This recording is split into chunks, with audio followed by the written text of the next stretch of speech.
Hi hello sweeties, welcome to my story world. రమ్యకి ఇష్టం లేకపోయినా తన మెడలో ఉన్న స్కార్ఫ్ తీసి పక్కన వేసి తన టీషర్ట్ తీస్తూ ఉండగా రంజిత్ చాలా ఇంటెన్స్గా చూస్తూ ఉండగా తలుపులు దబదబమని సౌండ్ రావడంతో రంజిత్ చాలా ఇరిటేట్గా ఫీల్ అయి నేను మళ్ళీ కాల్ చేస్తాను అని వెంటనే కాల్ కట్ చేసి వెళ్ళి డోర్ ఓపెన్ చేశాడు. డోర్ ఓపెన్ చేయగానే సుభాష్ కనిపించడంతో మరింత చిరాకు కలిగి ఏంటి సుభాష్ అని అడిగాడు. అదే నిన్న పెళ్లి వెన్యూ చూడాలి అన్నావు కదా, వెళ్దాం పదా, నేను చూపిస్తాను అని సుభాష్ అనడంతో రంజిత్ చిన్న స్మైల్ చేసి ఓకే పదా అని సుభాష్తో కలిసి వెళ్ళాడు. ఇద్దరూ బయటికి వెళ్ళాక 2 minutes ఇప్పుడే వచ్చేస్తా అని సుభాష్ రంజిత్ని బయట నిలబెట్టి తన ఇంట్లోకి వెళ్ళాడు. ఏంటో ఇది 1కి 3 కొంపలు, మిడిల్ క్లాస్ ఫ్యామిలీస్ అంటేనే నాకు ఒళ్ళు మండుతుంది. కేవలం అమ్ము కోసం ఇదంతా తప్పడం లేదు, కానీ తన కోసం అంటే ఈ మాత్రం కష్టపడచ్చు. తనతో చాలా డిఫరెంట్గా ప్లాన్ చేయాలి. ఐ థింక్ లోకల్లోనే బెస్ట్, అవుట్ ఆఫ్ కంట్రీ అసలు వెళ్ళే ఉద్దేశం లేదు. I think Kerala is best, అక్కడైతే షిప్లో ఫస్ట్ నైట్ ప్లాన్ చేయొచ్చు. తను కూడా అలాంటి సర్ప్రైజెస్కి మురిసిపోతుంది అని రంజిత్ ఊహలో తేలిపోతూ అనుకున్నాడు.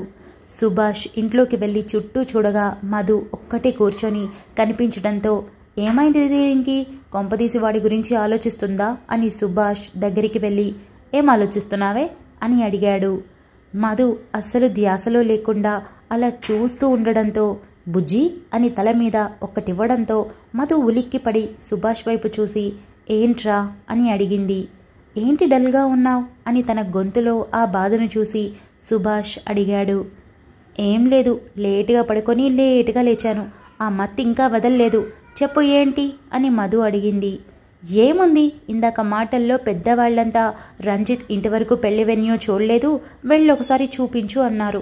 నేను వాడిని కొబ్బరి తోటికి తీసుకెళ్తున్నా. నీకొక మాట చెప్పి వెళ్దామని వచ్చాను. అన్నింటికీ మించి నేనే అమ్ముని చేసుకోబోతున్నానని చెప్పమంటావా? అంటే ఆల్రెడీ నువ్వు ఛాలెంజ్ చేశావు, కానీ నాకు తెలిసినట్టు నువ్వు చెప్పినట్టుగా వార్నింగ్ ఇవ్వనా అని సుభాష్ అడిగాడు. నీ ఇష్టం రా, వాడు చాలా డేంజర్, జాగ్రత్తగా. ఒంటరిగా వెళ్తున్నావా అని మధు అడిగింది. ఏ తింగరి, ఇది మన ఊరు అని మర్చిపోయావా?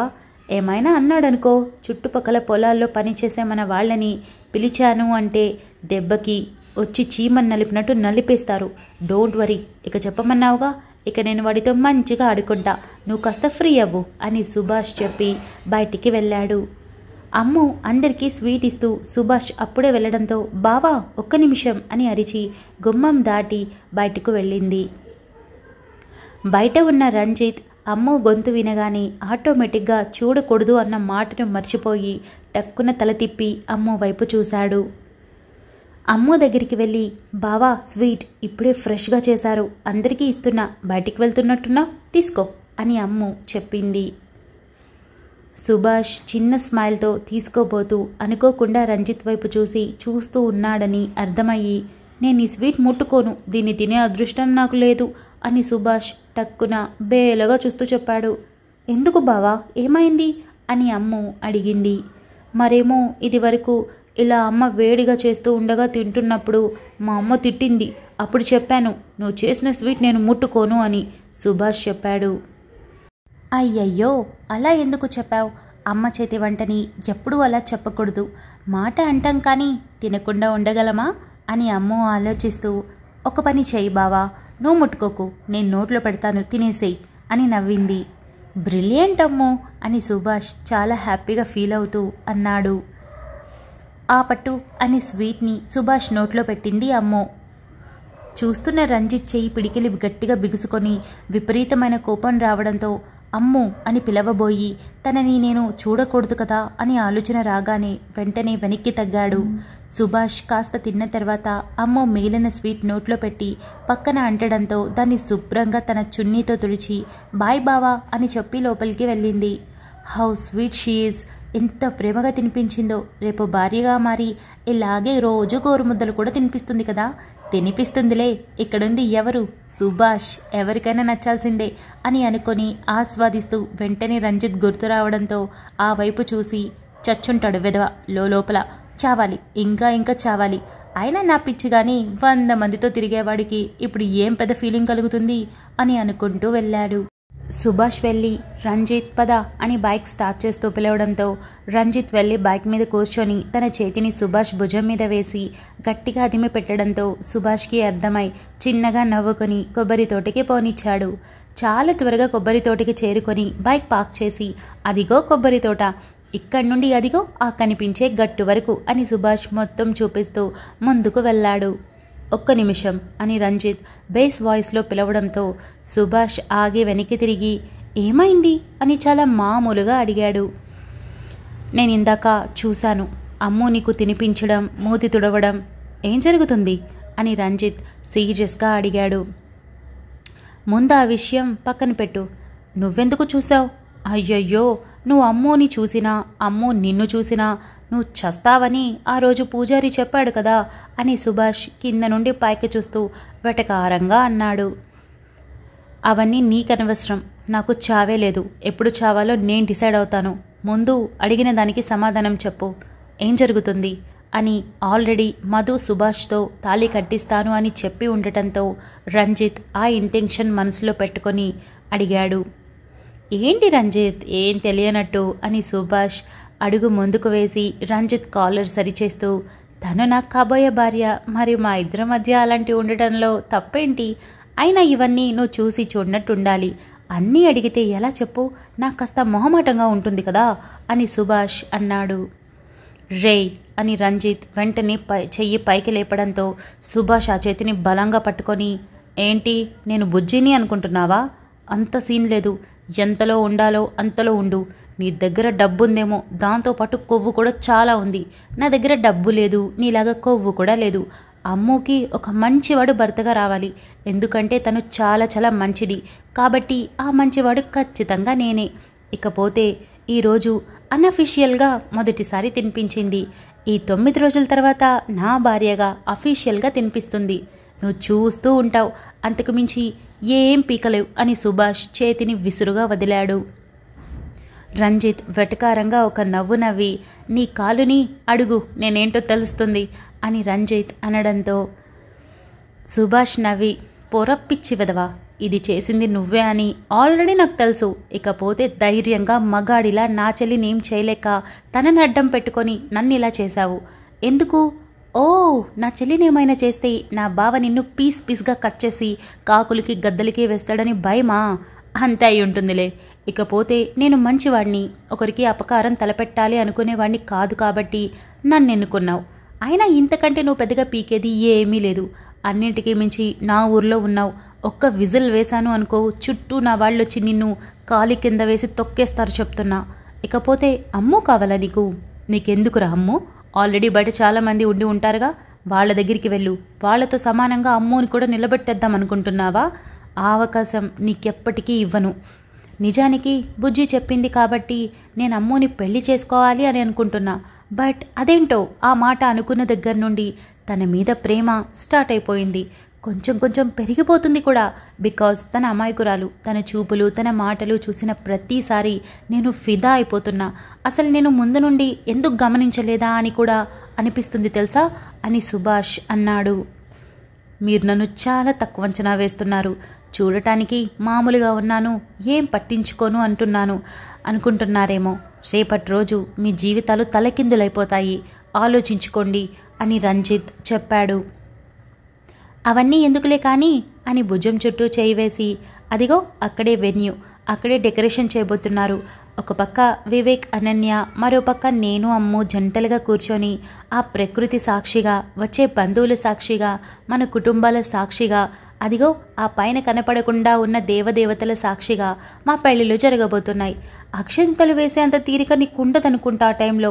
సో ఇమాజిన్ చేసుకొని హ్యాపీగా ఫీల్ అవ్వు అని సుభాష్ చెప్పాడు. రంజిత్ భుజం మీద వేసిన చేతిని విసురుగా తీయడంతో సుభాష్ చిన్న స్మైల్ చేసి ఒక్కసారి అమ్ము పక్కన నిన్ను ఊహించుకో, అలాగే నన్ను కూడా ఊహించుకో. మా జంట ఎంత బాగుంటుందో నీకే తెలుస్తుంది. నువ్వు అందంగా ఉన్నావు, నేను ఒప్పుకుంటాను. కానీ నీకన్నా నేనే హ్యాండ్సమ్గా ఉన్నాను. ముఖ్యంగా అమ్ము పక్కన నేను అద్దరిపోతాను. ఆస్తి అంతస్తు గురించి నేను అస్సలు ఆలోచించను. ఎందుకో తెలుసా? నాకు సంపాదన ఉంది, సంపాదించే తెలివితేటలు ఉన్నాయి. కాబట్టి పెళ్లి చేసుకున్నాక నా భార్యను లగ్జరీగా పోషించగలను. ఇకపోతే అన్నింటికీ మించి అమ్ము డబ్బు చూసే టైప్ కాదు, ప్రేమకి కుటుంబానికి విలువ ఇచ్చే అమ్మాయి. కాబట్టి తనకు నేను అలాంటివి బోలెడన్ని ఇవ్వగలను. ఇకపోతే నువ్వు అన్నీ మూసుకొని నీ పని నువ్వు చూసుకుంటే బాగుంటుంది. అయినా అమ్ముని చూడకూడదు, చూస్తే చస్తావని చెప్పిన తర్వాత కూడా చూసావు చూడు, నీకు ముందులాగానే ఆల్ ద బెస్ట్ చెప్పాల్సిందే. ఏ రోజు నీ పతనం మొదలవుతుందో ఏమో, ఏం చేద్దాం, ఏమీ చేయలేం అని సుభాష్ మూతి విరుస్తూ, ఇక చూసింది చాలు, బయలుదేరదాం పదా, రాలేదనుకో నడుచుకుంటూ వస్తావు. అయినా నిన్ను తీసుకురావడం నాకు సరదా కాదు, పెద్దవాళ్ళు చెప్పారని తీసుకొచ్చాను. చూసావుగా, పద పద అని సుభాష్ ముందుకు వెళ్లడంతో రంజిత్ ఆలోచిస్తూ వెనక్కి తిరిగి నడుస్తూ, ఎవరి పతనం ఎవరు చూడబోతున్నారో ముందు ముందు తెలుస్తుందిలే అని చిన్న స్మైల్ చేశాడు. వెనక్కి తిరిగిన సుభాష్ ఆ నవ్వు చూసి ఏదో చేయబోతున్నాడు అని స్పష్టంగా అర్థమవడంతో ఆలోచిస్తూనే ముందుకు కదిలాడు. సుభాష్ బైక్ స్టార్ట్ చేయగా రంజిత్ వెనుక కూర్చొని, ఒకే ఒక్క బుల్లెట్ నీ కడుపులో దింపానంటే దెబ్బకి చస్తావు. ఎందుకురా నాతో నీకసలు? నీ చెల్లి కాబట్టి ఇంకా చావకుండా ఉంది. అది హార్ట్ బ్యూటీరా, లేదంటే చచ్చి చాలా రోజులయ్యేది అని తన గుండె మీద చెయ్యి పెట్టి రబ్ చేసుకుంటూ చెప్పి, ముఖ్యమైన విషయం ఏంటో తెలుసా, నీ చెల్లెలకు కూడా ఫైనల్ టచ్ ఇస్తాను.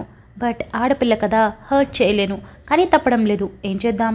అన్నింటికి మించి అమ్మో మెడలో తాళి కట్టాలి అన్న ఆలోచన కనుక నీకు ఇంకా ఉంది అంటే నువ్వేమైపోతావో ఊహించుకో.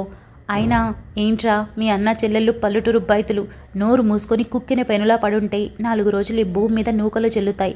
లేదు అనుకో చచ్చి గుంటలోకి వెళ్తారు, గుర్తుపెట్టుకోండి అని రంజిత్ అన్నాడు.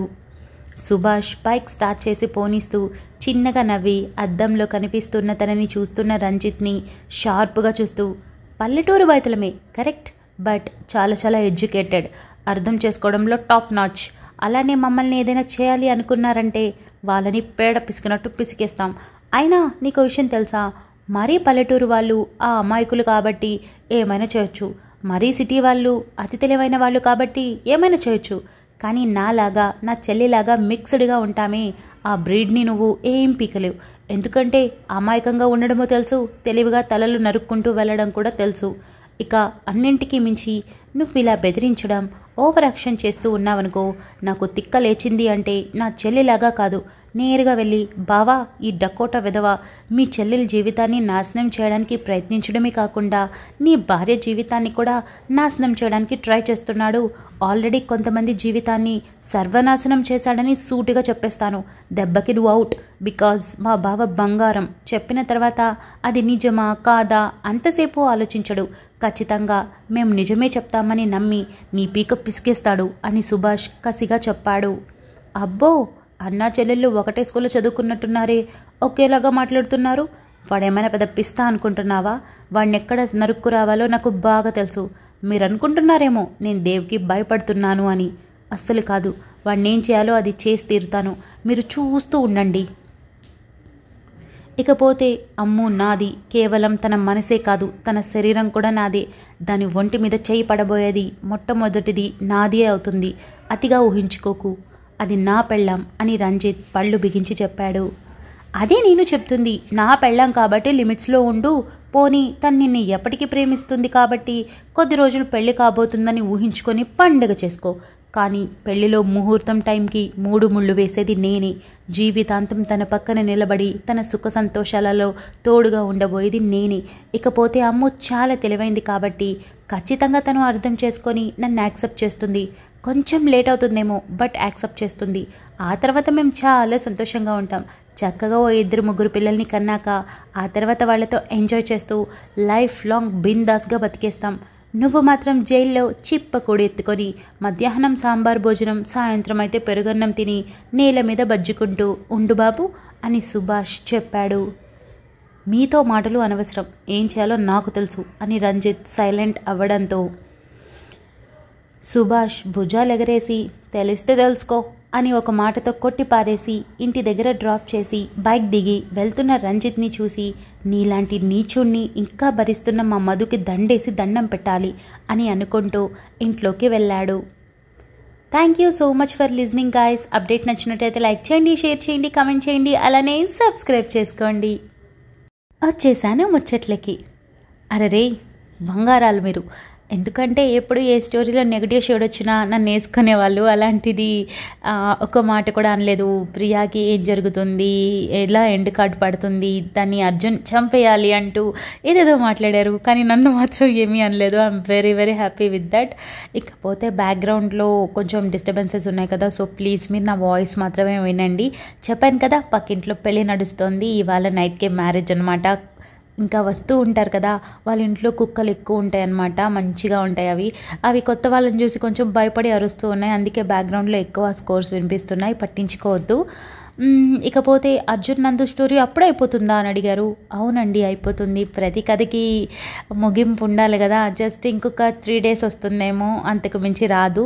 అది కూడా కొంచెం పెద్ద అప్డేట్స్ ఇచ్చేస్తాను, అయిపోతుంది. ఆ తర్వాత మనం కొత్త కథ స్టార్ట్ చేద్దాము. చాలామంది సీతారామం నేను నా డాన్ పప్పనే అడుగుతున్నారు. సో ఆ టైంకి మీరు చదివి కమెంట్స్ చేస్తూ ఉంటారు కదా, సో మీరు ఎలాంటి టైప్ ఆఫ్ స్టోరీస్ ఇష్టపడతారో నాకు తెలుసు, కాబట్టి దాన్ని బట్టి నేను ఆ టైంకి సెలెక్ట్ చేసుకుంటాను. అదన్నమాట విషయం. ఇకపోతే ఈ స్టోరీ ఈరోజు ఎలా అనిపించింది, సుభాష్ అడగడం అదంతా. ఇకపోతే సుభాష్ అన్నట్టు తిక్కలేచింది అంటే దేవ్కి నిజం చెప్పేస్తాడు. ఆ టైప్ క్యారెక్టరే సుభాష్ది. మధులాగా నానబెట్టడం అవన్నీ తెలీదు. సో సుభాష్ చెప్పేస్తాడంటారా? ఈరోజు నేను ప్రతిలిపిలో ఇవ్వబోయే అప్డేట్లో కూడా వాళ్ళకి అదే తెలుస్తుంది. సో మీకు ఫర్దర్గా రేపు అప్డేట్లో తెలుస్తుంది. అదన్నమాట విషయము.